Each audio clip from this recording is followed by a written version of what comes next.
Hey guys, I'm Avni, And I'm Diva, and welcome back to Positionality. where recently both of us have been noticing a lot of stuff in the news about the Biden administration's actions and inaction in the Middle East.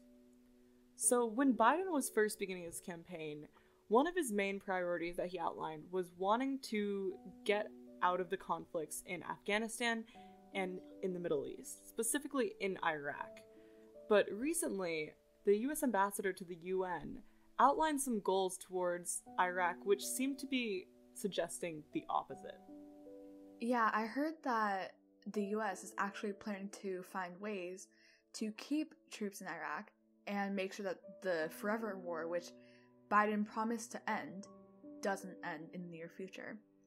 And we see a lot of nationalistic stories or news articles that essentially propagate this idea that these things are good, these actions are morally valid because we're fighting a war against terrorism and protecting our country. But it's almost as if with every single war that we start in the Middle East, we never end, which means we never see the consequences or consider the consequences that our actions in warfare have on the development of these countries in the Middle East. In fact, the US involvement and support of Saudi Arabia has led to one of the greatest humanitarian crises in the world right now. This is currently occurring in Yemen, wherein the US has supported Saudi Arabia in a war against the Houthi movement for over 2.5 years.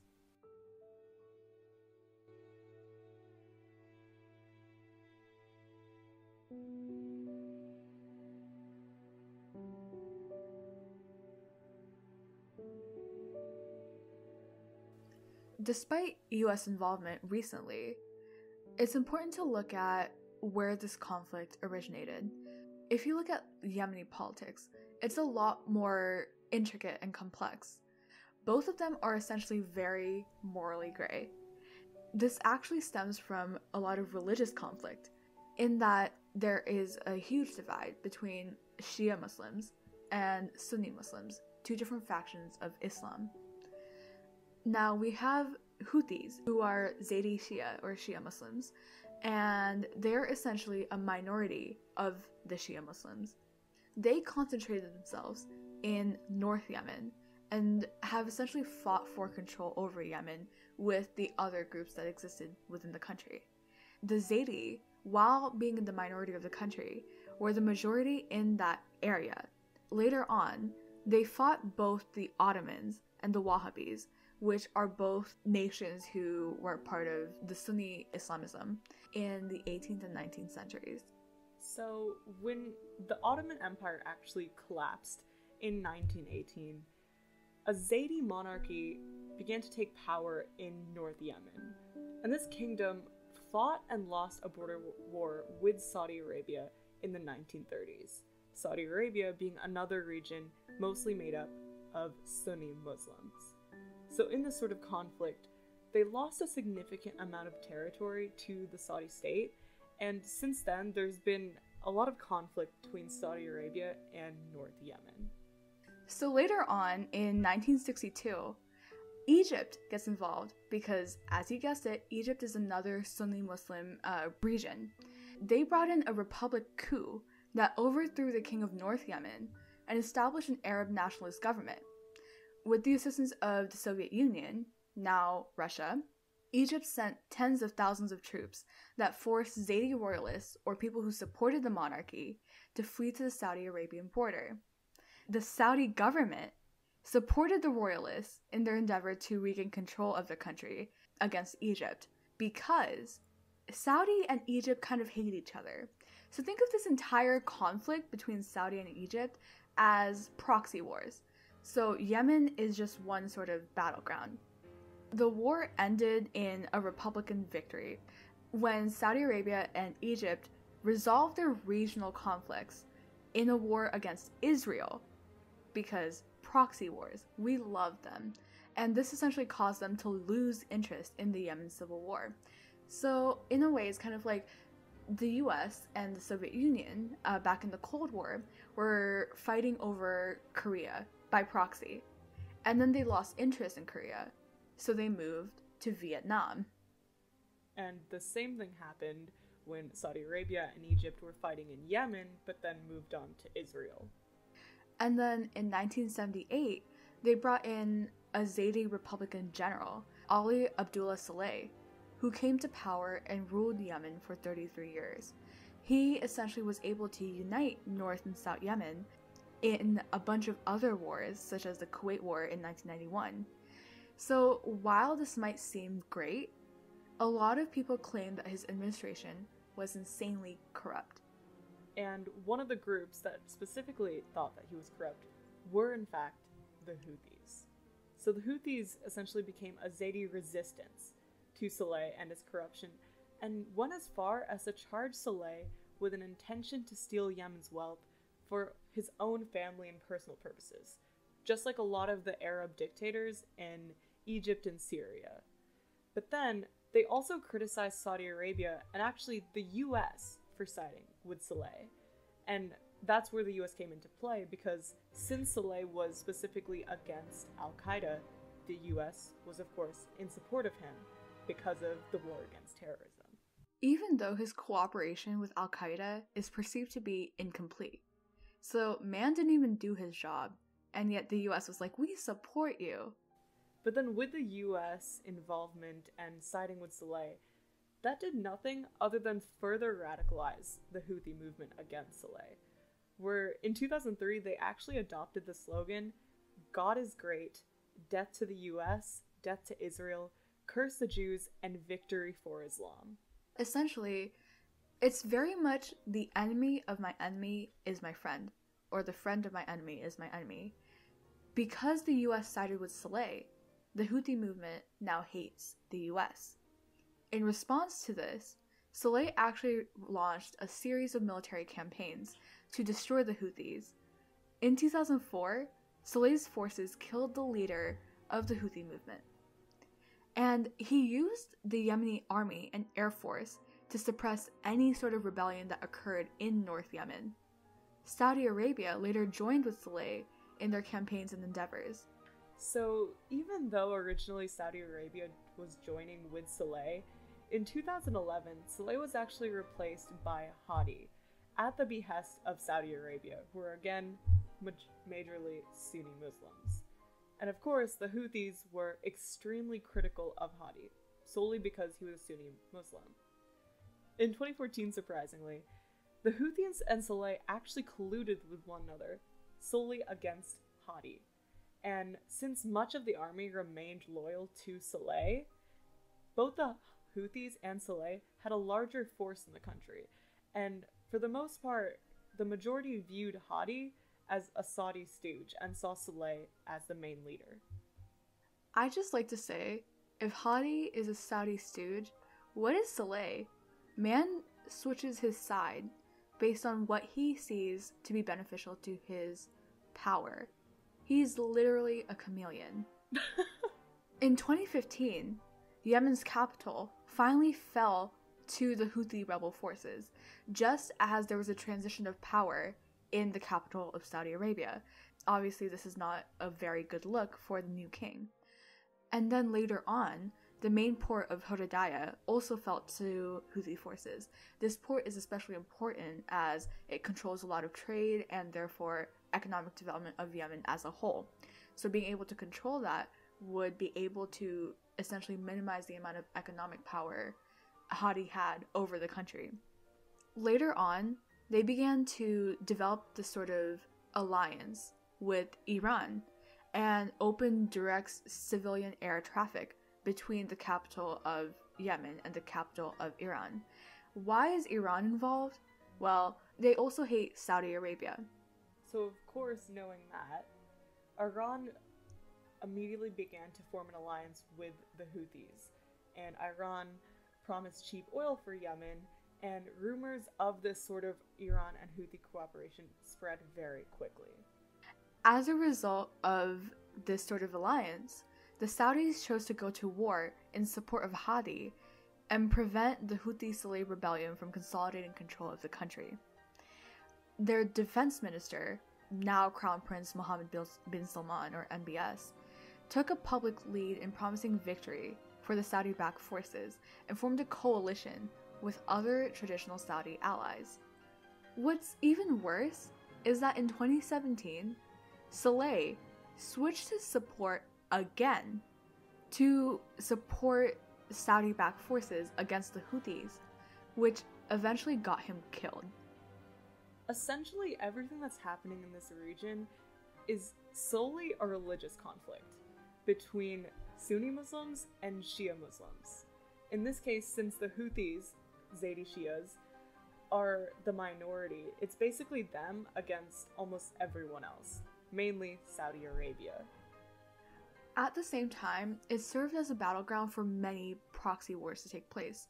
I mean, Iran is, of course, Shia Muslim, and that's why they sided with Yemen, as well as the fact that they hate Saudi Arabia, which is another religious conflict.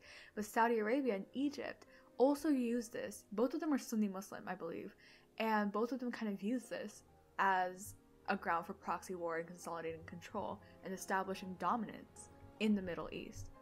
So obviously, Yemen, over the past few decades, has been home to constant conflict and wars. So you can imagine life for innocent civilians is never peaceful.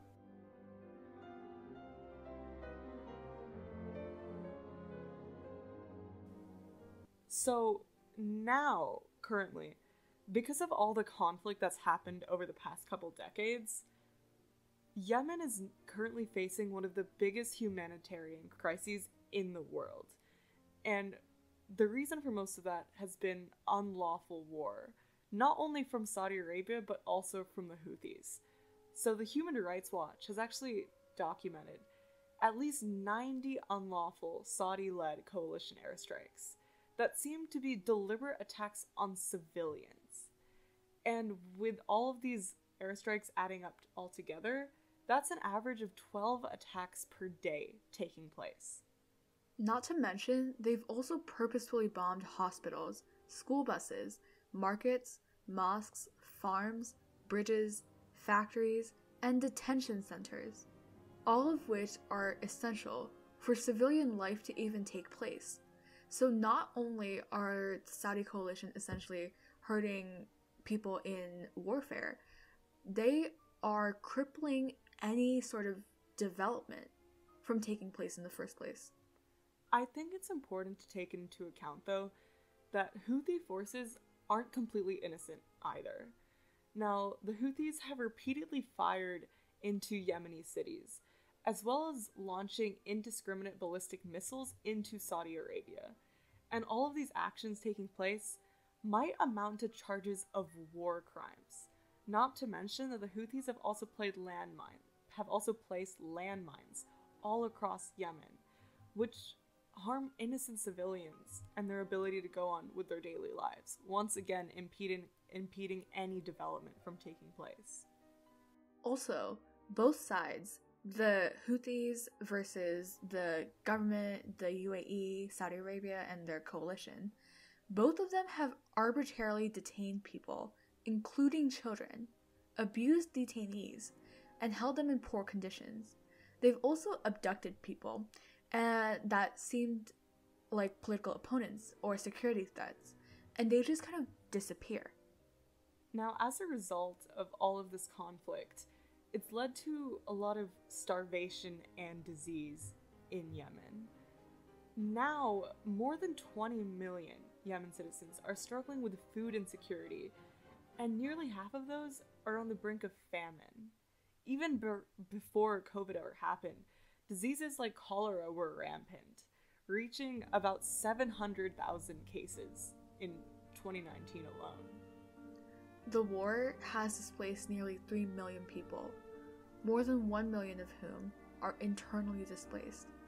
With the spread of COVID, the crisis has only gotten worse, as there is a short supply of sanitation and clean water. In fact, their healthcare facilities most of them don't even function as well.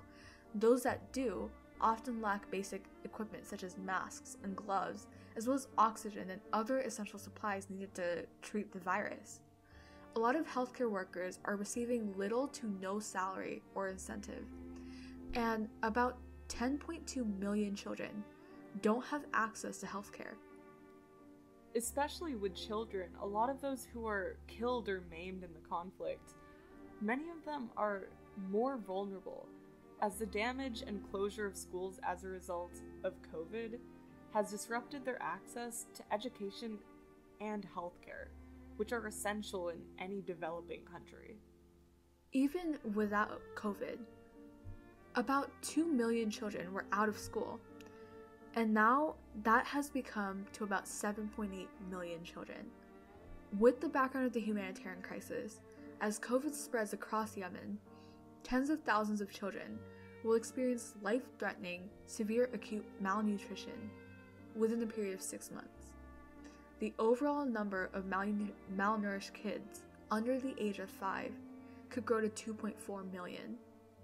So clearly, all of this sort of conflict has contributed to not only threats to development and well-being, but it cripples and stunts the growth of the country as a whole. And I think the important distinguishing factor here is that despite the conflict itself happening between Houthi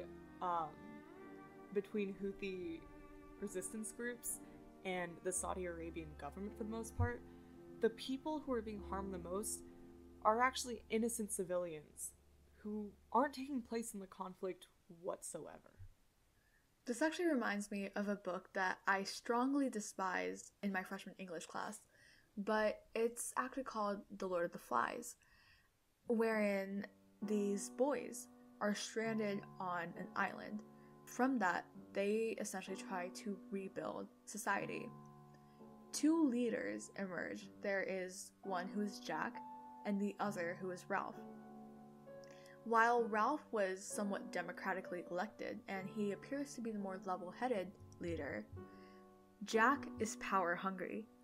He essentially creates this non-existent threat of a monster, the Beast, that causes everyone else to follow him, and that essentially isolates Ralph from society.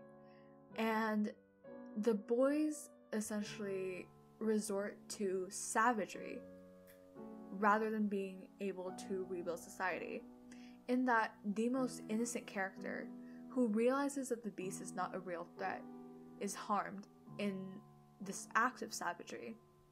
Essentially, this grab for power is not necessarily just about power. This started as a conflict between religions regarding what kind of society they wanted to live in, what kind of government would function around that sort of society. Because both of them had different views, the country essentially fell apart, and those who are harmed are the most innocent ones, who had nothing to do with this in the first place. Not to mention that in The Lord of the Flies, much of the boys' attention turns toward this conflict between Jack's group and Ralph's group. And while in the beginning their main goal was trying to get off the island, trying to get help, trying to contact the outside world, this conflict becomes so all-consuming that there's no development being taken place. There are no steps being taken place to get off the island, which was their primary goal. Similar to how, because of this conflict, this religious conflict in Yemen, the country isn't being able to experience any sort of development, and they're not being able to achieve any goals of a country. Rather, they're so consumed by this conflict that they're struggling to survive at all.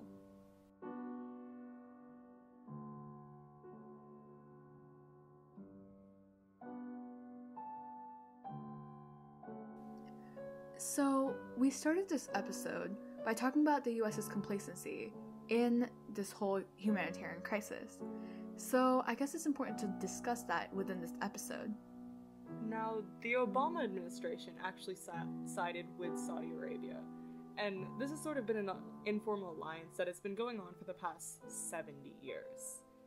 But this is really important, because US and UK support is essential for the Royal Saudi Air Force, and it enables the government to drop American and British ammunition on Yemen, and it's been doing so ever since. Arms sales from Western countries, specifically to France, UK, and US, to Saudi Arabia, make the humanitarian crisis even worse. However, in 2019, the UK agreed to suspend the sale of arms to Saudi Arabia after their Court of Appeal found that the government taking any sort of part or involvement in these war crimes would lead to their own implication in war crimes. The US faces a similar argument, and despite multiple congressional efforts to end arms sales to Saudi Arabia, President Donald Trump, he used his veto power to block any sort of effort and continued to support Saudi Arabia, the biggest buyer of American weapons. Now, in the grand scheme of things, this isn't all that surprising, considering how much we've excused Saudi Arabia's actions, regardless of the severity or the intent behind them. One of the biggest examples of this was the killing of Jamal Khashoggi, who was a journalist and a prominent critic of MBS's policies in 2018.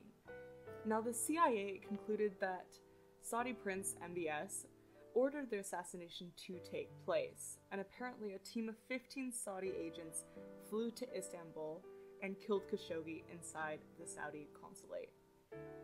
Furthermore, there was a phone call between Khalid bin Salman, MBS's brother, and Saudi ambassador to US, and Khashoggi, wherein he told Khashoggi to retrieve the certain important documents and assured him that it would be safe to do so, when obviously it wasn't.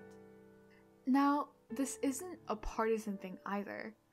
Even though at the time we practiced this policy of appeasement and letting Saudi get away with whatever they wanted because they sold us oil, we're still continuing that with the new administration.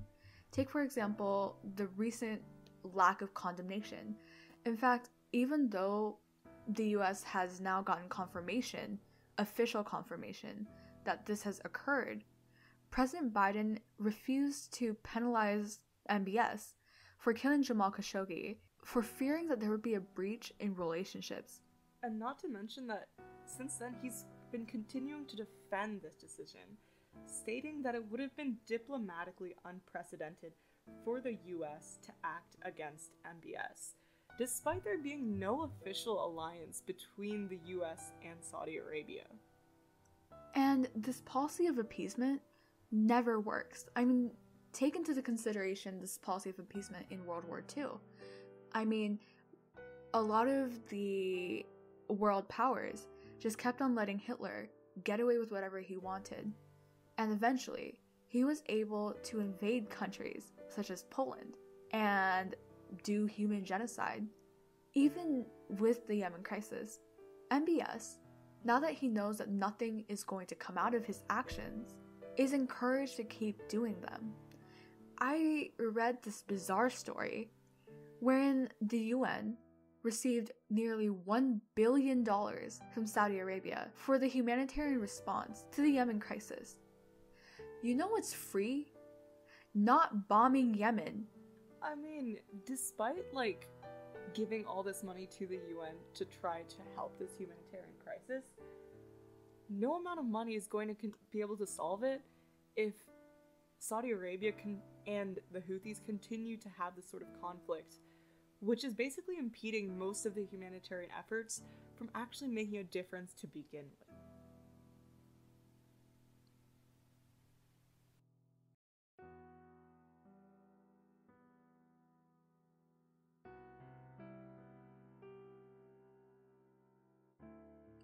Thank you guys so much for listening to this episode.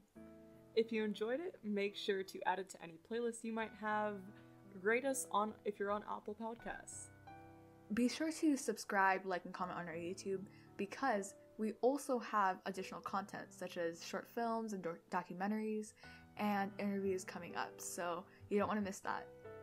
If you want to continue this conversation and talk to us on a different platform, make sure to follow us on Instagram, which is just @PositionalityMedia. You can also contact us at our email, which is positionalitymedia@gmail.com, or you can even leave us a listener message on Anchor. Other than that, we'll see you guys next time.